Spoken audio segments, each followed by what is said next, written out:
Bonjour, compte rendu de partie de jeu de rôle aujourd'hui avec la deuxième séance du scénario La Tour de Jaskar pour Barbarians of Lemuria. Il est dû à Vincent Basset et figure dans le supplément Chronique Lémurienne, page 76 à 101. Vous trouverez sur le blog aussi bien que sur la chaîne les articles et vidéos de la première séance. L'illustration de cette vidéo provient de ce scénario, page 87, et est due forcément à Emmanuel Roudier. Il y avait 6 joueurs qui avaient déjà participé au premier scénario, à savoir Mariage amère, Les larmes de jouvence et Un enduit mortel.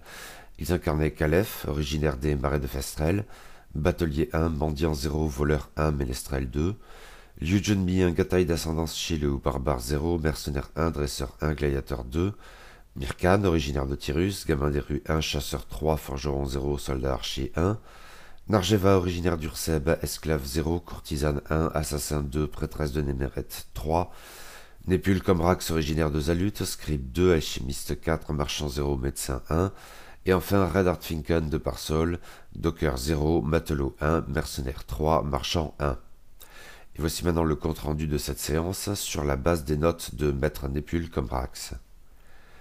L'aventure reprend en plein combat contre un Xolt, toujours vivant malgré la blessure importante que lui a infligée Redhard.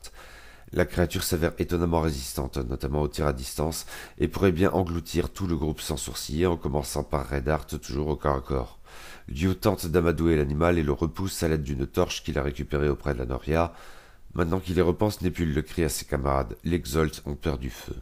Quelques coups bien placés de Narjeva, Mirkan et Calef finissent le travail commencé par Redhard, et le Xolt disparaît au fond de l'étang souterrain. Maintenant que la tension est redescendue d'un cran, les aventuriers s'intéressent de plus près à la Noria actionnée par le squelette, qui se passe régulièrement la main sur le front et semble accomplir cette tâche depuis des années, voire des décennies. Nerjeva croit déceler dans son attitude une certaine souffrance, bien qu'il ne réagisse à aucune interpellation. La prêtresse de Néméret s'approche encore davantage et formule une prière pour le repos de cette âme suppliciée, dont l'effet ne se fait pas attendre. Le squelette s'éparpille au sol et la Noria s'arrête. Le groupe remonte au rez-de-chaussée et, après un court échange avec les serviteurs terrifiés, se dirige vers le premier étage où est supposé se terrer le démon Krulak. L'exploration de l'étage ressemble à celle du rez-de-chaussée. Aucun mouvement n'est perceptible depuis la première chambre. L'éclairage, sans doute magique, est diffusé par des torches qui ne semblent jamais se consumer et par des sphères rocheuses suspendues au plafond. Redhard ouvre la marche dans un couloir en enfilade qui dessert plusieurs pièces.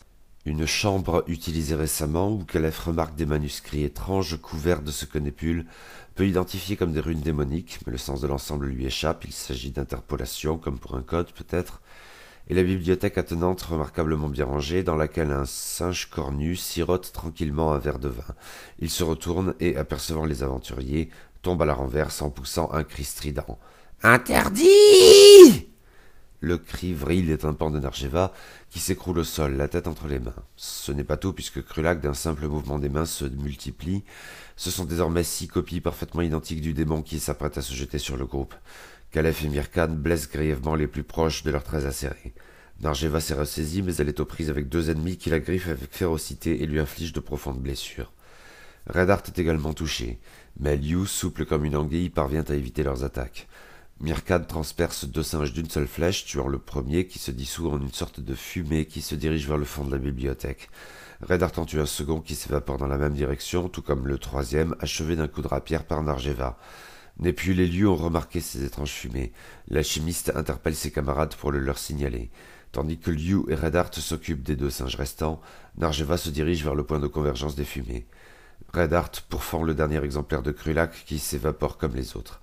Immédiatement après le combat, les aventuriers identifient la destination de ces fumées, une statuette d'obsidienne à l'effigie de Krulak que Redhard parvient à briser à l'aide d'un marteau et d'un burin. Il prend une partie des miettes et en donne l'autre moitié à Népule, qui enferme les fragments dans une fiole hermétique. Le scribe profite de ce répit pour soigner les blessés. Remis d'aplomb, le groupe peut reprendre son exploration. La chambre attenante à la bibliothèque plus luxueuse semble être celle d'Ajaskar. Les lieux ont été fouillés récemment ou leur propriétaire a dû les quitter précipitamment. Explorant à nouveau la bibliothèque, Népule découvre sur un lutrin une copie inestimable d'une partie du fameux codex d'Igdar. La page ouverte relate l'histoire d'un vieux roi sorcier du nom de Shrinazor Shamaraz, qui était l'un des plus célèbres et qui, peu avant la chute de ses congénères, s'était constitué, dit-on, un repère secret dont la situation exacte demeure inconnue, même s'il vivait dans la région qui est aujourd'hui celle de l'Isor. Népule ne peut laisser un tel trésor derrière lui, il convainc Myrkad de lui prêter son sac et il y glisse le livre précieux. Encouragé par ce larcin, Myrkad vole des bourses d'or dans la chambre du sorcier. Après la visite d'une magnifique serre, le groupe se dirige par l'escalier de service vers le deuxième étage, lequel est occupé par un grand laboratoire évoquant à la fois la magie et l'alchimie. 2 cadavres de pigeons décapités dans un coin de la pièce dégagent une légère odeur de putréfaction. Népule identifie des potions d'une grande valeur et récupère quelques flacons. Calef peut également évaluer l'immense richesse de ce lieu. Redart et Népule s'approchent d'un miroir posé contre un mur au-dessus duquel des runes identiques à celles que l'alchimiste avait identifiées dans la chambre de Robos peuvent être déplacées. Redart et Népule, avec prudence, examinent la glace qui reflète leur image et diffuse de lointains chants d'oiseaux. À l'arrière-plan, on peut distinguer la forme d'un bâtiment. Les aventuriers se disputent pour savoir qui va toucher la surface du miroir. Tous se tournent vers Népule, persuadés qu'il est capable de déchiffrer les runes ou d'identifier le sortilège à l'œuvre. L'alchimiste a beau leur répéter qu'en tant que scientifique il ne comprend rien à ce galimatia, rien n'y fait. Agacé, il finit par avancer la main vers la glace et disparaît de l'autre côté. Ses camarades hésitent mais finissent par le suivre, un par un, sauf Myrkad qui n'ose franchir le pas et reste seul dans le laboratoire du sorcier, avant de se résoudre à suivre malgré tout ses compagnons. Népule est au sommet d'un bâtiment de marbre blanc, d'une réalisation exquise, comme il n'en a jamais vu. Mais ce qui le frappe le plus, c'est qu'il se trouve dans une vallée en pleine nuit, alors qu'il faisait jour à l'Isor, et que la lune pleine semble anormalement proche. Serait-ce les montagnes de l'Axos? Ses compagnons s'émerveillent de même devant la magnificence du palais. Il faudrait des centaines d'ouvriers d'exceptionnels, sur une durée correspondant à plusieurs vies humaines, pour réaliser une telle prouesse architecturale. Derrière eux se trouve un miroir identique à celui de Jaskar, mais il semble infranchissable. Myrkad décide d'explorer les alentours immédiats. On entend du mouvement dans un village proche, et des sculptures et des escaliers de marbre les environnent de toutes parts. Le palais semble inhabité, quelques échafaudages succèdent que son édification se poursuit depuis des siècles, dans l'attente de son occupant. Narjeva examine une frise, elle reconnaît un roi sorcier, sans doute le fameux Shrinazor Shamaras, pense aussitôt Népule, adoré par une foule d'humains, mais y apparaît également un démon ailé au trait féminin. Les 6 compagnons descendent dans la vallée et se dirigent vers le village. J'ai utilisé en guise d'illustration sonore pour cette séance diverses musiques dont je n'ai comme de juste pas les droits qui demeurent à leurs propriétaires respectifs. Durant cette séance, j'ai eu recours au morceau de Losmore d'Aldebaran of the Hades sur l'album The Place Where the Black Stars Hang, au morceau Bass Aliens de Sun sur l'album White 2, et aux bandes originales des jeux vidéo The Elder Scrolls V, Skyrim et Darkest Dungeon. Comme d'habitude, j'ai réservé l'immortelle bande originale de Conan le Barbare de John Milius par Basile Polidoris pour la préparation de la partie et son débrief. Vous trouverez également sur la chaîne YouTube l'enregistrement de cette séance. Et à suivre.